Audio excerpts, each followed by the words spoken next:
Hey there everyone, I'm Michael. And I'm Justin. We're Prego Italia, living our Italian dream. We're American expats formerly from California, now living full-time in beautiful Scalea, Italy. And we invite you to come along with us as we live our Italian dream. Hey there everyone, as you might have guessed from the intro, I'm Michael. And I'm Justin, and we're taking a break between the rain, because here in Scalea, woo, rain, rain, rain. Except for right now, but it was raining earlier. Oh yes, and keeps raining. But we're going to do a really cool video today, good rainy day inside filming that we can do. We're going to speak to our Italian-American friend, MariaRosa. You guys might remember her, she was on the channel. And we're going to get her opinions on coming from America to Italy and cultural differences and all that cool stuff, especially coming as an Italian-America to Italy for the first time. Yes. Enjoy the episode. Stay tuned.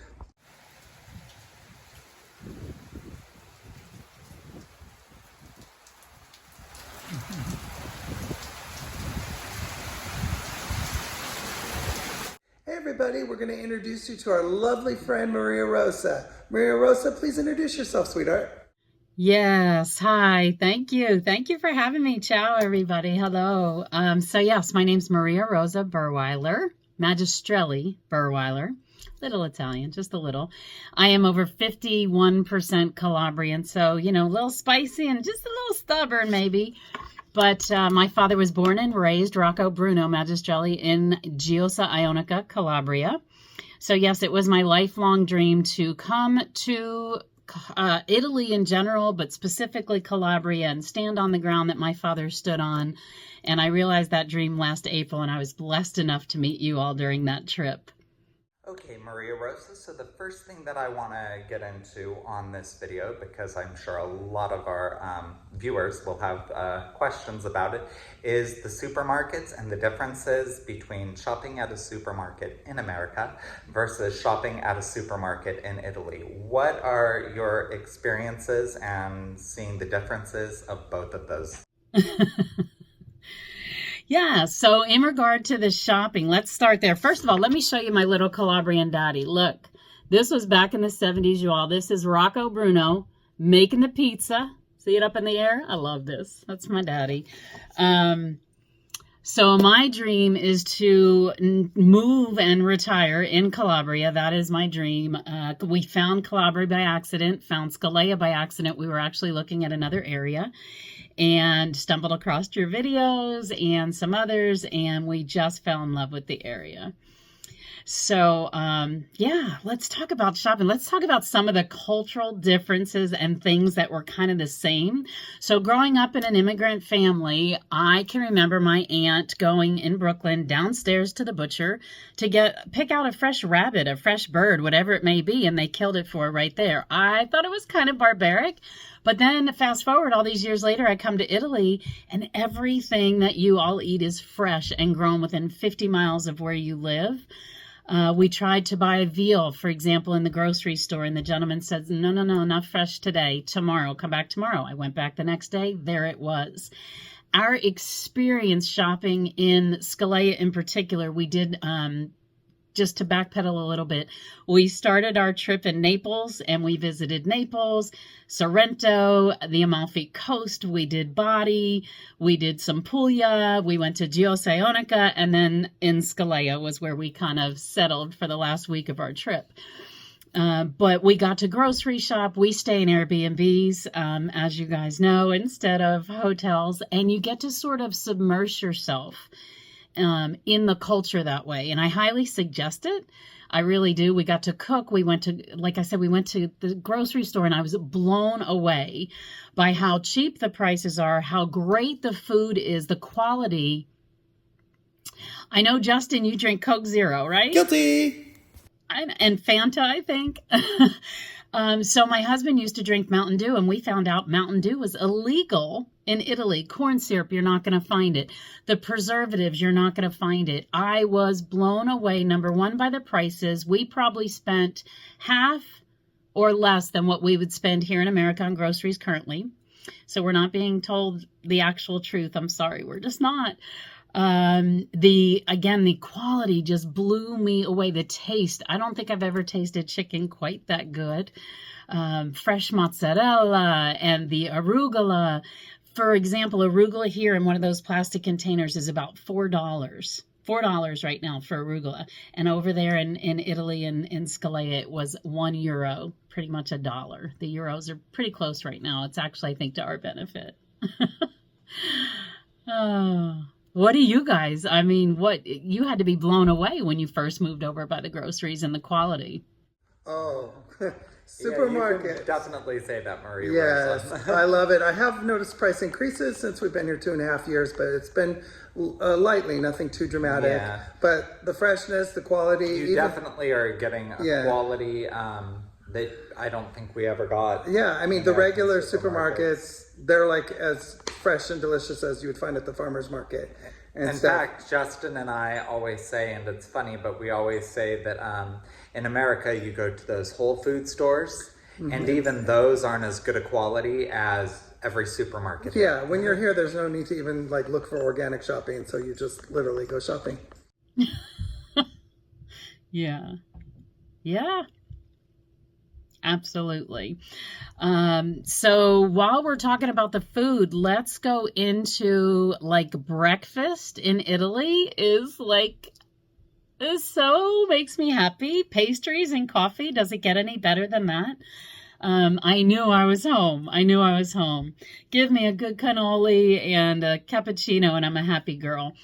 One of the things I thought that was really interesting, again, those cultural differences, is after noon, it's pretty much just espresso. If you order a latte in Italy, you're going to get a glass of milk. Unfortunately, Starbucks has ruined the language for us. We talked about this earlier, Parmesan, right? So I grew up and I started with Parmesan, right? Veal Parmesan, chicken Parmesan, everything Parmesan, shrimp Parmesan. We Americans, Parmesan, everything, American Italians. Real Italians? Not so much. Not so much. And I know you, Justin, have to order yours specially, don't you? Yes, I'm guilty of it. But luckily, we have Valari Siciliane and Gaetano, the owner, the chef. He's amazing. He fulfilled my needs, and he makes me either I can order the veal or chicken, and he will bread it and do Parmesan style, and he'll top it with melanzane Parmesan. I love it. But you are right; it is not something that you're typically gonna see in Italy. But I did see on the Rai TV on the famous cooking show they were doing Pollo di Parmigiana. And I took pictures of it off the screen and I started to show people. That's how he gets people to get Yes, I showed them, but it's an Italian-American thing that we're bringing over here. So it is being brought over. And from what I understand, places in Rome and different areas, you can get the Parmesan as catering to the tourists. But it's a luxury. I love it. Guilty pleasure. Oh, that's great. But I love that they'll make it for you. I know you get some razzing for it, but I do love that they'll make it for you. I mean, do you all hate taking those long lunches? No! Yeah. So one of the other things I noticed is spaghetti and meatballs. Not going to get it. Now, that I did grow up with. So my family failed me there. Spaghetti and meatballs was a staple. But again, in Italy, it's the spaghetti by itself. The meatball is a main course. And that, to me, that was a little bit different. That was definitely a little different. I will say my dad sort of prepped me, so I was prepared for some things. One of the things I was really struck by was how similar the foods were to what I was raised on. And it just, like I said, I felt home the whole time. I felt very home. No cheese with seafood, Justin. Do I get a spanking? Stop it. You gotta have it, right? You gotta have it. I get it. My brother took a lot of razzing for that. The pizza. So I just showed you all that picture of my dad, right? Making pizza. There he is. And he warned me the pizza in Italy is so different. I grew up with an immigrant dad that's what he did was food and beverage, and pizza specifically.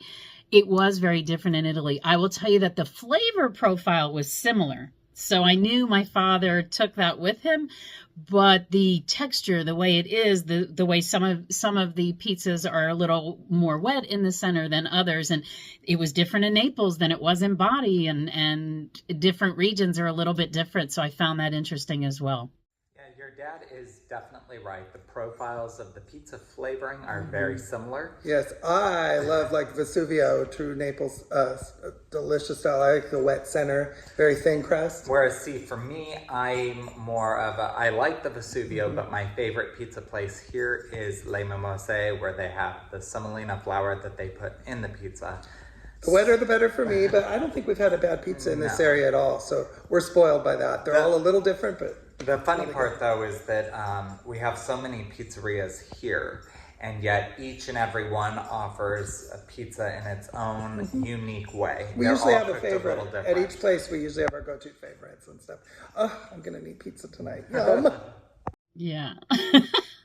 Well, and I know you all have your favorite pizza places, right?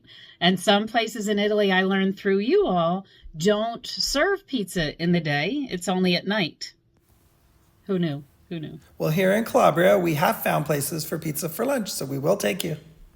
Yeah, and one of the things I'd like to say to your viewers, and I'm just going to say it and like kind of be unhinged with this. I guess that Calabrian Italians don't have a filter. So I'm going to show it right here and we can get into some other things. But if you're going to go to Italy or Germany or France or even another state in the United States, wherever you're traveling, I think it is so ignorant, just absolutely ignorant to expect them to cater to you, right? So you're in their land. Number one, why wouldn't you want to have their food, learn their ways, feel their culture, sort of, enjoy that? It's not for everybody. But if you're traveling, isn't that part of the experience? And I just find it really ignorant for Americans to travel somewhere and expect everybody to sort of cater to them and do things the American way. Well, that's how it is in America, To me, that's the whole reason to travel somewhere else. So they are not the foreigners. You are if you're traveling. And I was very aware of that. And I didn't want to be a foreigner. I wanted to fit in. I wanted to be like, no, I'm Italian, But the bottom line, I'm like 97% Italian. But to Italians born and raised over there, I'm still going to be an American. And I know that. I know that. Yeah. All I can say is I am so happy you brought this up because one of my biggest pet peeves is people coming over here and not respecting the culture. So now that we've talked about food and shopping, and now that we're all very, very hungry, let's go ahead and move on to another question that I have with you here, which is the cultural differences. Yeah, MariaRosa, since you're obviously Italian-American and we're obviously from America, we noticed something huge. We'd like your opinion on it. For instance, like fathers with their sons or just men, heterosexual men with other men about affection levels, machismo things. So what's your opinion on that coming from America? So obviously you all are very open that you are a male couple and I am a heterosexual couple. I happen to be. But I worked at Walt Disney World. I have really good gaydar, you all, and I was really bumfuddled in Italy. So I was raised by men that kissed other men and hugged and things, but that was sort of in my home. My husband was raised very American, and one of the things that we had to deal with early on in our relationship is I hug and kiss everybody, and he was like, I don't hug and kiss everybody. Well, I was raised that way. Men kiss men on the lips. They're also, you all, so beautiful. Come on. I know why you and Michael are in Italy. Come on. The men are prettier than the women. Truly. Truly. They are manscaped and tweezed and clean and well-dressed and smell amazing. I kept telling my husband, I don't know what that scent is, but you need to get it. You need to get whatever that scent I keep smelling. It's like Italian male everywhere. And they're not afraid to be fashionable and not afraid to kiss each other, not afraid to sit on a scooter, but to crotch in Italy. In America, we'd have a pillow between us. I just found it really refreshing that love is love. Love is love in Italy. I really believe that in the culture. I'm not talking political. Yeah. But to be fair, the Italian heterosexual men are still very macho, even though they have no hang-ups on affection, which is lovely. Now then, I'm just gonna segue into something else that's really important. I remember when I first met you guys, it was after I had given you advice on a medical situation that had arose. Oh, yes. So I guess, well, of course, high heels on the beach is an important topic, but we can segue off. But yeah. None of us know what that is like. Too cute. But it's real here. We've seen the wedge heels on the beach. I love it. So work it. Beautiful women of Italy, always in style. But the important topic of tourism, and when you come as a tourist and have a medical emergency. So tell us about your experience. But also I'd like to add first, please note, if you do come to Italy as a tourist and you have a life-threatening emergency, your care will be covered for free, such as if you're having heart pains and need to go in for a heart attack or something, so that's really good to know. But we'll let you take it, MariaRosa, on your personal experience. Yeah, so let's talk about that medical system, huh? So I've always had a different take on this. Again, as an immigrant child, I knew that the healthcare system in Europe works. I know that it works. My father, again, was raised in it. Never had a problem, never had an issue or concern. Here in America, we definitely have our struggles, don't we, still? And really, really long story short, that's one of how we met. My husband had a nerve injury, upper shoulder. It got exacerbated from the turbulence and the ride over, blah, blah, blah, blah. Stress from driving. We'll talk about the driving in Italy. And so long story short, he was in exasperating pain by the time we got to Calabria. We were 2 weeks into the trip and he was just beside himself in pain. And I messaged you all and thank you again for your help. But you said, go to the pharmacy. And I thought, the pharmacy, like really? Because in America, pharmacists can't practice because of all of our frivolous lawsuits and things. So they don't get to do that, right? But I thought, okay. So we went to the pharmacist and I was explaining everything. Another quick side note, you all do not have as much medicine in Italy as we have in America. You know, and it's not even the brand, that's a brand name, Tylenol, but there's acetaminophen and I think you have ibuprofen and that's pretty much it. And not plethora of aisles of, medicines. And again, another side note, you're not going to find your Tylenol in the grocery store. I thought that was neat too. If you want medicine, you go to the pharmacy. If you want food, you go to the food store. You want fish, you go to the fish market. Like, I love it. That's the way it was in Brooklyn, too. So that was similar to me. But let's get back to the medical thing, you all, because this was huge. This was a game changer for my husband. This was one of the things that also made it easy for him to come back and go, I think it's the right thing to move to Europe. So again, we're not residents. We're not citizens, nothing like that. We're on vacation. We go to the pharmacy. The pharmacist says, let me ask a friend, or let me go ask my coworker. And I hear her in Italian saying, these people need help. They're on vacation. Long story short, she sends us to a doctor. We walk through the neighborhood. We find this door with a cross on it. I knock. And as I'm knocking, I realize it's riposa or pranzo, when they pause and they take their break for lunch, right? Yeah. The streets roll up, you all. They just roll up. Everybody goes away. It disappears. But he opened the door and his jacket wasn't on. I could see behind him he was eating. And I said, permiso, I'm so sorry, mi scusi. We'll come back. And no, what do you need? And so we told him, and he said, no, come in. And I said, no, we'll come back. No. So he brought us in. He immediately asked my husband his first name. He immediately started to put his hands on him and examine him and spin him around. And he looked at me and, he asked a couple questions and sat down with us and said, he's got a nerve issue. He's got some kind of nerve damage, some kind of nerve thing going on. He needs an MRI. And can you write his name down for me? So I wrote his name. I started to write his date of birth. And the doctor says, stop. No more. No, basta. I can't even remember right now. I don't want my Spanish to come out.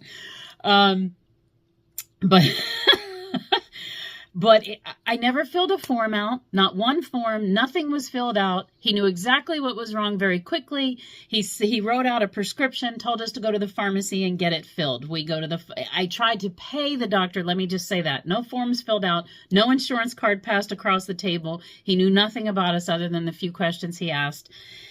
I then tried to pay him for his time, his service. He would not take it. He just kept saying, my pleasure. I just hope I helped. I'm so sorry you're going through this.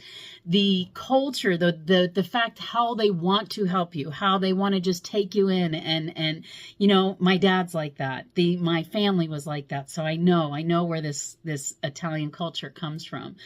And the heart is what I felt. Wouldn't let me buy him a cup of coffee, nothing. We go to the pharmacy. And the pharmacist fills this prescription. We get 3 glass vials. We get 3 syringes. I am not a nurse. And of course, my American friends back home are like, what are you injecting him with? I'm like, meh, who knows? I don't know, but it's working, you know. I just trusted that it was going to be okay. I trusted the doctor, and we went with it. Fast forward, we come back to America, you all, and we couldn't get an appointment for 2 weeks. And 3 months later, he gets an MRI to get confirmed that, yes, he's got some nerve damage. I could have taken him to the ER or the hospital in Italy and had him probably fixed that night, or at least on his way. Yeah, so I am a huge proponent of the medical system in Europe. I was my husband blown away by the level of care.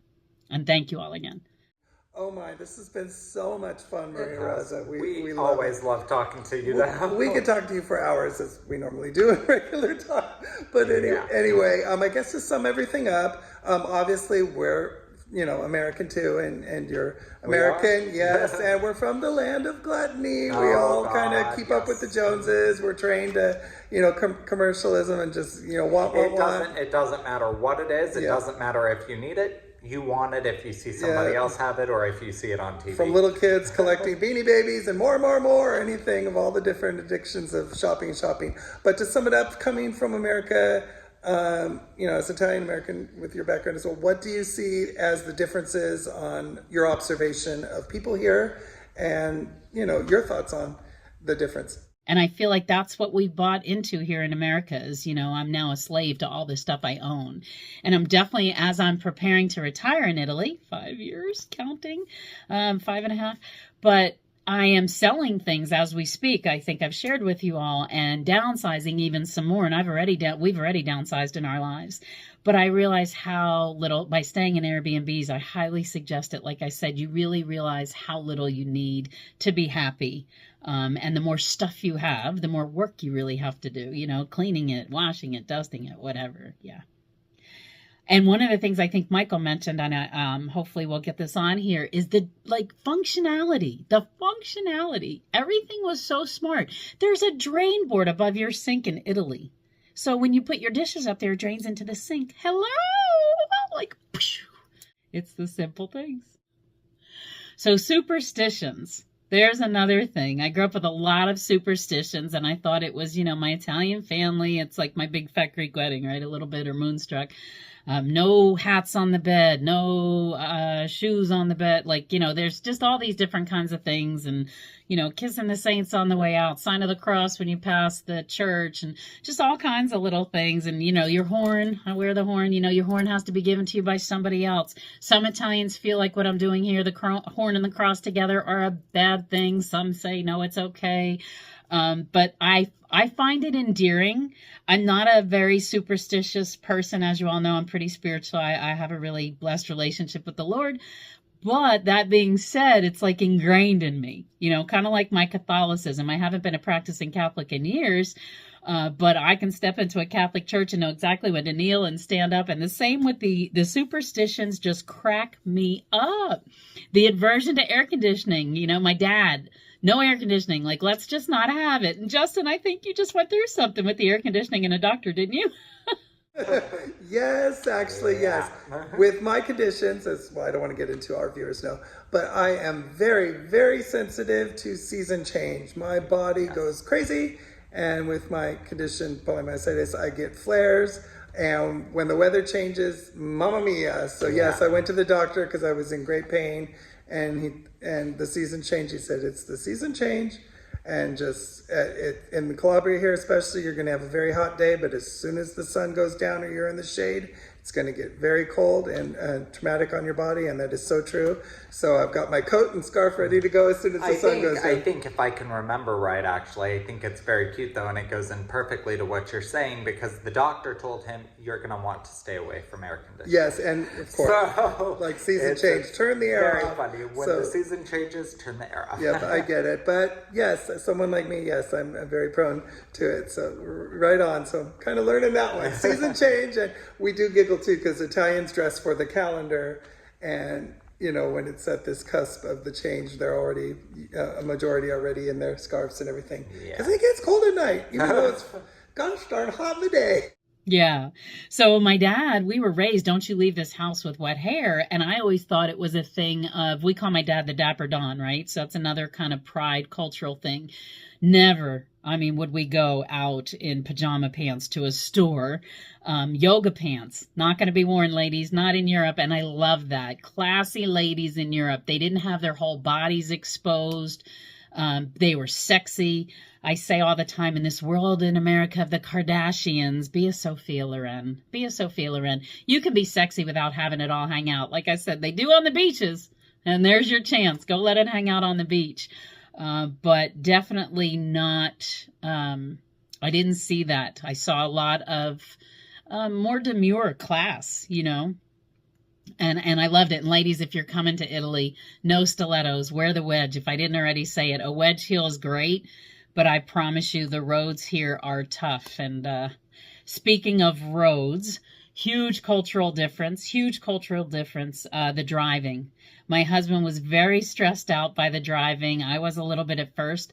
Lots of places. There's no stop signs, no stoplights. So good luck. Roundabouts, turnabouts, whatever they call them. Who knows who's going first? Don't know who's got the right of way.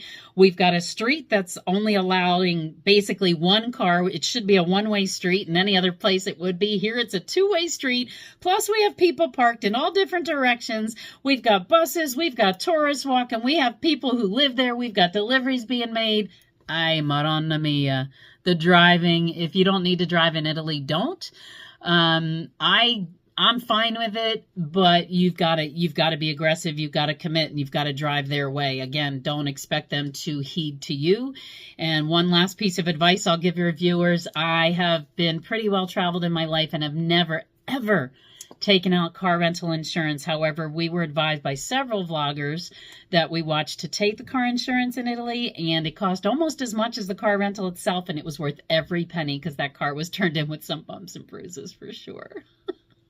Oh my gosh, this was such fun. Well, we're obviously personal friends with you and Nick, and we chat with you often, but this was like fun to get to do this on video. Yeah, and I think it's also going to be very good for people viewing this channel because, you know, Justin and I bring up these things through videos, but it's nice to have somebody else, a female point of view, and just another point of view, because people could go, oh well, you live in Italy, you know, you're used to the way things are, or you know, you're just, I don't know. So it's nice to have that different person coming in and saying things as well. Yes, we had so much fun. We love you and Nick. We're actually going to put a picture of Nick below. Everybody will remember your last visit. We mentioned that Nick was formerly a professional John Travolta lookalike with a great career. And you guys are great. We're going to have so much fun when you're here in Italy. We count the days till you retire here. Cannot wait. And we look forward to your next vacation. But thank you again. We really appreciate it, sweetheart. We really want to thank you so much for taking the time to do this